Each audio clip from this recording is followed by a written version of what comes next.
Assalamualaikum warahmatullahi wabarakatuh.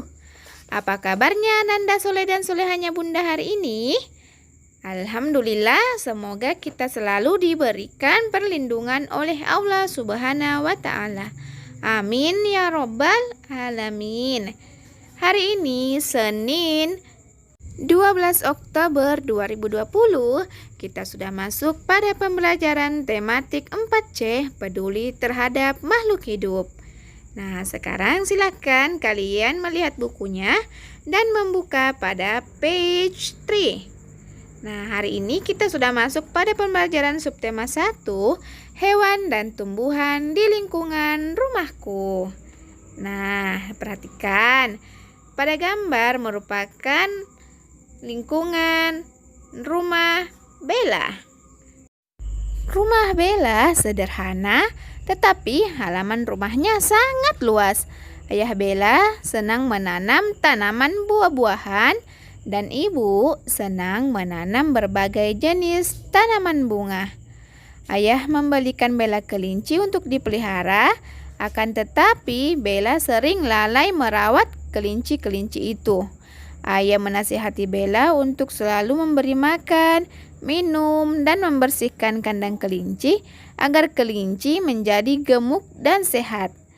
Kelinci, tanaman buah-buahan, dan tanaman bunga merupakan makhluk hidup yang harus kita rawat. Mereka membutuhkan makanan, minuman, dan udara agar dapat hidup. Makhluk hidup berbeda dengan benda mati seperti batu, mobil, sepeda motor, dan air. Walaupun benda-benda itu ada yang dapat bergerak, tetapi benda itu bukanlah makhluk hidup. Nah, diperhatikan pada gambar di situ, halaman 3, kalian dapat melihat halaman rumah Bella itu banyak sekali hewan-hewan yang dipelihara pada halaman rumahnya. Nah, sekarang kalian dapat menuliskan 5 hewan tersebut dan menuliskan ciri-cirinya berupa tempat hidupnya, makanan, beserta cara berkembang biaknya. Contohnya, di number 1 ada ikan. Ikan itu hidupnya di air. Makanannya adalah lumut dan cara berkembang biaknya dengan cara bertelur. Sekarang Anandaku dapat melanjutkan dengan menuliskan 5 nama hewan beserta ciri-cirinya pada buku kalian di halaman 3. Setelah kalian menuliskan ciri-ciri dari berbagai hewan yang ada di halaman rumah Bella, pasti kalian sudah tahu kan ciri-ciri makhluk hidup itu seperti apa? Ya, benar sekali. Ciri-ciri makhluk hidup itu adalah membutuhkan makanan, peka terhadap rangsangan, bisa bernafas, tumbuh, berkembang biak, serta bergerak. Sekarang yuk Anandaku semua keluar dari rumahnya. Kita perhatikan atau kita amati benda-benda yang termasuk makhluk hidup dan benda mati dan dituliskan pada bukunya halaman 5. Tuliskan ya, ada 5 makhluk hidup dan ada juga 5 benda mati yang ada di sekitaran rumah kalian. Tahukah kalian bahwa makhluk hidup di sekitaran kita memiliki banyak sekali manfaat, antara lain sebagai sumber pangan kita sehari-hari. Contohnya makanan papeda yang ditunjukkan pada gambar. Nah, di sini diperhatikan. Papeda merupakan makanan pokok masyarakat di Indonesia Timur. Jadi masyarakat daerah Indonesia Timur itu makanan pokoknya adalah papeda. Papeda itu merupakan makanan yang terbuat dari pohon sagu. Jadi tanaman sagu itu adalah tanaman kelompok palem-paleman yang mati setelah berbunga. Hampir sama bentuknya sama pohon kelapa, tetapi kalau pohon kelapa ketika dia berbunga dan berbuah itu tetap akan hidup. Sedangkan kalau tanaman sagu akan mati setelah dia berbunga. Makanya tanamannya setelah mati itu kita olah menjadi tepung, dan sagu itu merupakan sumber karbohidrat yang dipakai sebagai pengganti nasi. Sagu dapat tumbuh di daerah pantai sampai pada ketinggian 700 meter dari permukaan laut. Sagu juga dapat tumbuh di daerah rawa dan di daerah sepanjang aliran sungai. Untuk memanen sagu, batang sagu harus ditebang dulu dan harus cukup usianya, yaitu antara 3 sampai 5 tahun.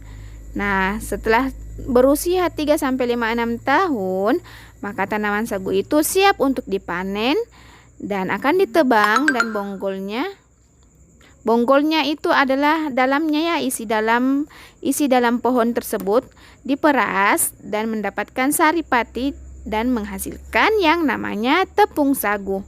Hasil olahan sagu itu yang dinamakan papeda yang berbentuk seperti lem. Kalau di Sulawesi Selatan atau di daerah Pangkep ini kita biasa melihat namanya kapurung ya.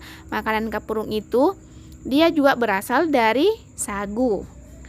Dan kalau di Pangkep itu biasanya kita namakan sebagai tepung tawaro.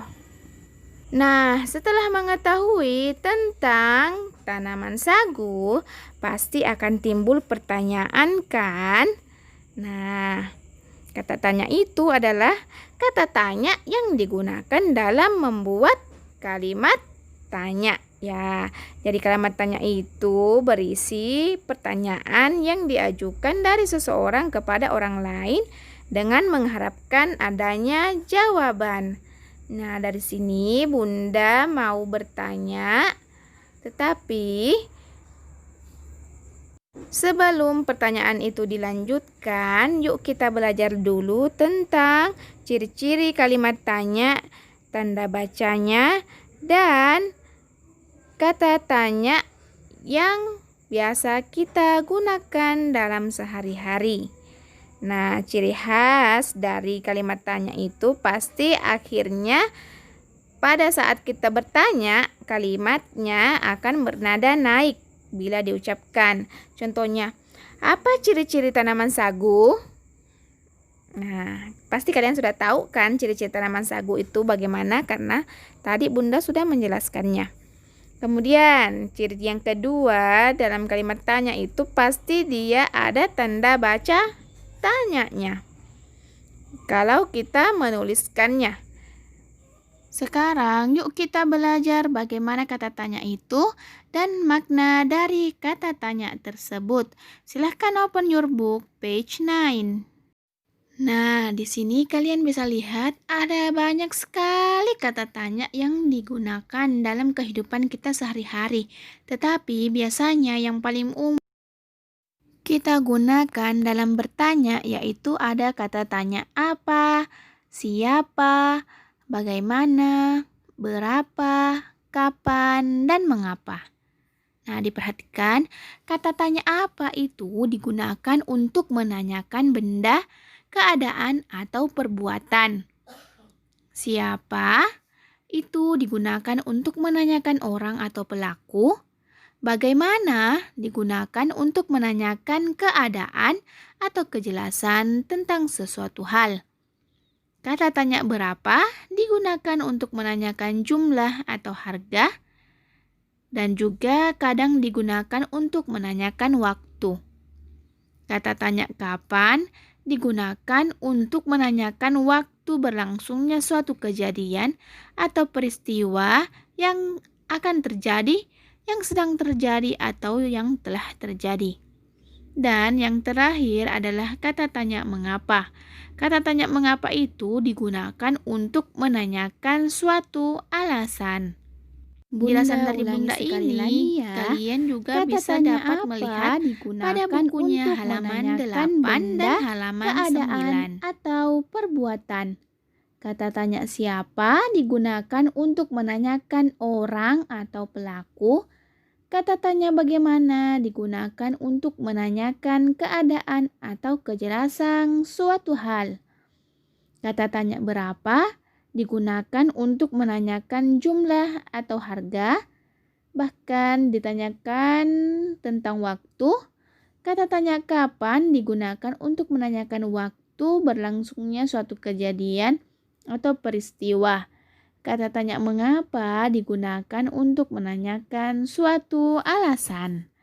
Setelah kita mengetahui tentang kata tanya dan maknanya, yuk kita latihan menuliskan kata tanya yang benar, yang cocok untuk menjawab pertanyaan pada page 11. Lengkapilah kalimat di bawah ini dengan kata tanya yang tepat sesuai dengan teks bacaan. Number 1, kita langsung perhatikan jawabannya ya. Jawabannya adalah pagi ini. Pagi ini merupakan waktu ya. Jadi kata tanya yang tepat yang menggunakan kata tanya tentang menanyakan waktu adalah kata tanya apa? Silahkan dituliskan jawabannya di number 1. Number 2. Kita lihat lagi jawabannya, Bella dan teman-teman sekelasnya. Bella dan teman-teman sekelasnya berarti dia menanyakan tentang orang. Kata tanya yang digunakan untuk menanyakan orang adalah kata tanya apa? Silahkan dituliskan jawabannya. Kemudian number 3. Jawabannya adalah di halaman sekolah. Di halaman sekolah berarti dia adalah kata yang menanyakan tempat. Kata tanya yang digunakan untuk menanyakan tempat adalah kata apa? Silahkan dituliskan jawabannya di number 3. Sekarang number 4. Jawabannya adalah tanaman keras. Tanaman keras itu merupakan suatu benda ya. Jadi yang menanyakan tentang benda itu kata tanya apa? Silahkan dituliskan jawabannya. Number 5. Program penanaman 1000 pohon. Program penanaman 1000 pohon itu merupakan kata perbuatan yang sedang dilakukan. Jadi kata tanya yang digunakan untuk menanyakan tentang perbuatan adalah kata tanya apa? Silahkan tuliskan jawabannya di number 5. Sekarang dari pertanyaan tersebut, Bunda akan bertanya, mengapa Bella melakukan program penanaman 1000 pohon? Program penanaman 1000 pohon itu merupakan kegiatan pelestarian sumber daya alam hasil hutan. Nah, di sini kita harusnya melakukan pelestarian sumber daya alam untuk kehidupan di masa yang akan datang. Sebagai generasi bangsa, kalian harus pandai-pandai memberikan yang terbaik untuk lingkungan kita sendiri. Karena apa yang dilakukan di masa sekarang itu akan berakibat atau berdampak ke kehidupan yang akan datang. Jika kalian melakukan penebangan pohon tanpa melakukan yang namanya penanaman kembali, maka pohon itu tidak akan lagi tumbuh dan tidak akan menyerap yang namanya air, dan tanah pun akan mudah untuk longsor dan banjir akibat kurangnya penopang dari pohon tersebut. Maka dari itu, sebagai generasi bangsa, kalian harus mengetahui bahwa ketika kita ingin menebang pohon, kita harusnya melakukan dan mentaati peraturan-peraturan yang ada. Nah, peraturan itu seperti ketika kita melakukan penebangan pohon, harus dilakukan dengan sistem tebang pilih. Ya, sistem tebang pilih adalah metode menebang pohon dengan memilih pohon yang kira-kira sudah layak untuk ditebang, yang sudah berumur tua, sehingga pohon-pohon muda masih dibiarkan tumbuh dan tetap lestari. Selain pohon sebagai hasil hutan yang harus dilestarikan, kita juga harus namanya melestarikan sumber daya alam di sungai dan laut. Jangan sampai ikan-ikan yang ada di sungai dan laut itu akan habis karena ulah manusia yang serakah. Jangan sampai kita mengambil hasil laut dan sungai itu secara berlebihan, secara terus-menerus tanpa mematuhi aturan. Ikan di laut dan di sungai kita tidak boleh mengambilnya dengan cara menggunakan jala pukat harimau, bom, racun, dan listrik. Karena jala pukat harimau itu akan menjaring semua ikan, baik ikan kecil maupun ikan besar. Ikan-ikan yang sudah terjaring tidak dapat keluar lagi. Akibatnya ikan-ikan kecil tidak diberi kesempatan tumbuh besar dan tidak mempunyai kesempatan untuk berkembang biak karena terjaring pukat harimau. Jika terjadi terus-menerus, maka ikan yang ada di sungai dan laut akan habis. Seperti juga dengan cara mengambil ikan memakai bom, racun, atau aliran listrik yang akan mematikan semua ikan yang ada di laut dan sungai. Jika semua ikan di laut dan sungai mati, maka tidak akan ada lagi ikan yang berkembang biak. Akibatnya ikan di laut dan di sungai akan habis. Jadi Bunda ingatkan kepada Ananda soleh dan solehanya Bunda agar harus selalu bersyukur atas anugerah Allah Subhanahu wa taala. Dan salah satu bentuk rasa bersyukur kita kepada Allah itu dengan cara menjaga kelestarian sumber daya alam agar tetap lestari dan kita dapat merasakan manfaatnya di masa yang akan datang. Thank you for your attention. Assalamualaikum.